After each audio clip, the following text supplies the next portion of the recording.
Children, for you it would be interesting to notice that we use the word similar to probability in our day-to-day life. The sentences in which these words can be noticed are: possibly it will rain tonight, there's a high chance of my getting the job next month, the year's demand for the product likely to exceed that of the last year's, the odds are 3 by 2 in favor of getting the contract applied for. Have you noticed that all these sentences with words like possibly,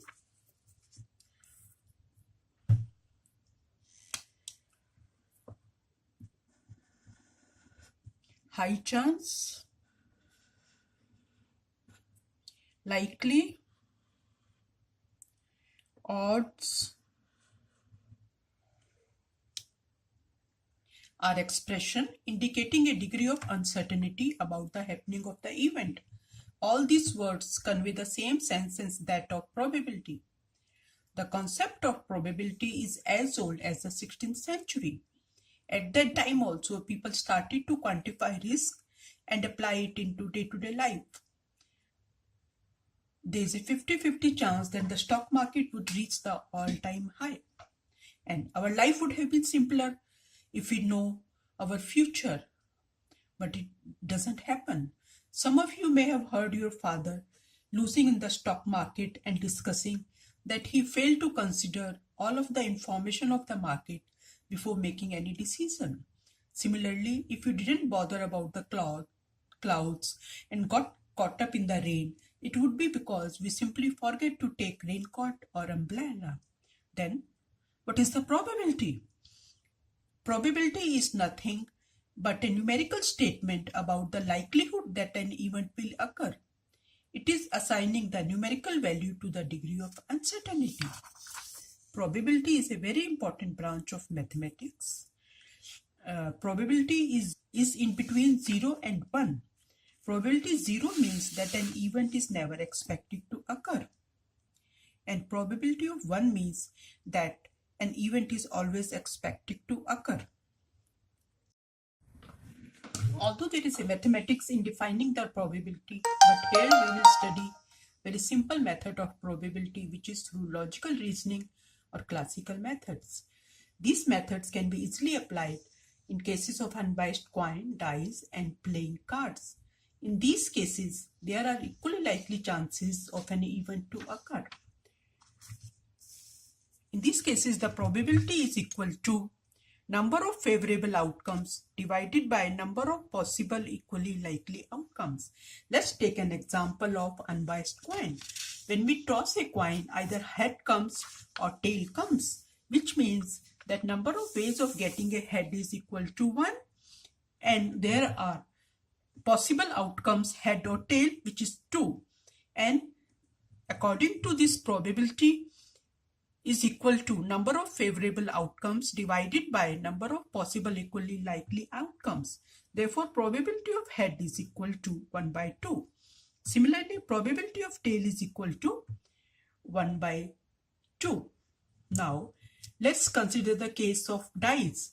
I hope all of you must have played the game of snakes and ladder in your childhood with your parents, grandparents, or friends.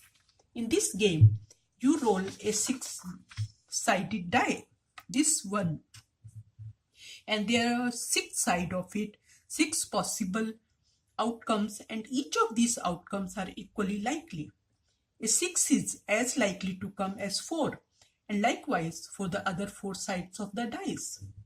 Here, if you are at 24,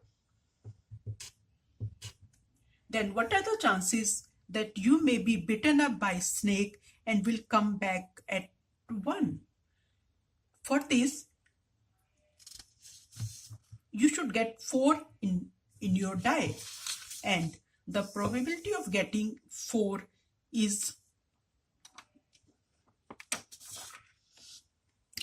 number of favorable outcomes divided by number of possibly equally likely outcomes. Number of ways of getting 4 is only 1. Number of possible outcomes is 1 to 6, which are 6. Therefore, the probability of getting 4 is 1 by 6. Now, let us consider one more example. that is the playing cards, and we will calculate that the probability that the card would be a club. All of us know there are 13 clubs in a deck of playing cards. Number of ways of getting a club is 13. A deck of cards has 52 cards. A number of possible outcomes, any of the 52 cards, are 52. Therefore, according to the probability equal to number of favorable outcomes divided by number of possible equally likely outcomes. 13 by 52. Statistically independent events. What do you mean by independent events? Actually, when the events are independent, the occurrence of one event has no effect on the occurrence of second event. Or in terms of probability, we can say if the probability of occurring event B is same whether or not an event A has occurred, then these events are independent. In the earlier example of tossing a coin, if we toss a coin first time and a head comes, and again we toss a coin second time and again head comes, then the effect of the occurrence of head or tail of first time doesn't make any difference on the occurrence of head or tail on tossing the coin second time. Now, how to calculate the probability of two events when they are independent? The probability of A and B jointly of occurring together or one after the other is equal to probability of AB occurring together is equal to probability of A multiplied by probability of B. Now, in the first example of toss a head and second toss a head, as the case of coin, number of ways of getting a head was 1, number of possible outcomes or head or tail was 2, and according to the definition of the probability, the probability of having a head first time an event is number of favorable outcomes divided by number of possibly equally likely outcomes, which is 1 by 2.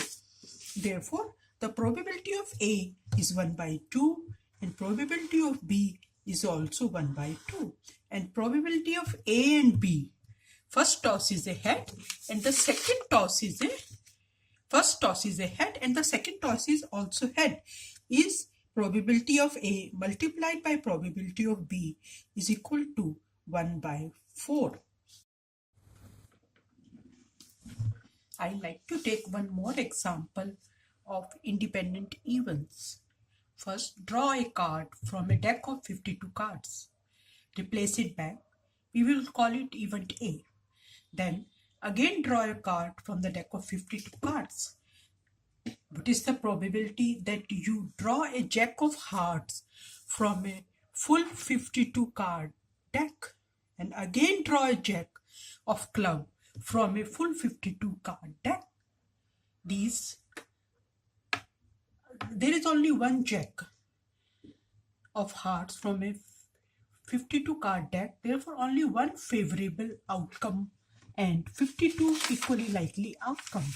Similarly, for example B, there is only one favorable outcome and 52 equally possibly likely outcome.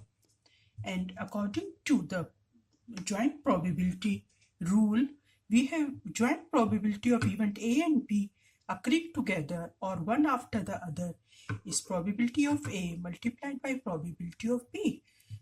Therefore, probability of AB occurring jointly or one after the other is 152 multiplied by 152.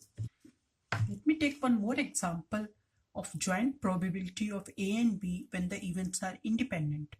A bucket contains 13 red balls and 17 green balls. If you draw a ball from the bucket, replace it and draw a second ball, then probability of drawing a red ball is number of favorable outcomes, which are 13, Number of possibly equally likely outcomes, which are 30. Therefore, probability of a red ball is 13 by 30. Similarly, probability of drawing a green ball is 17 by 30. Probability of A and B jointly occurred is probability of A into probability of B, which is equal to 13 by 30 multiplied by 17 by 30. Thank you for listening my video on Introduction to Probability.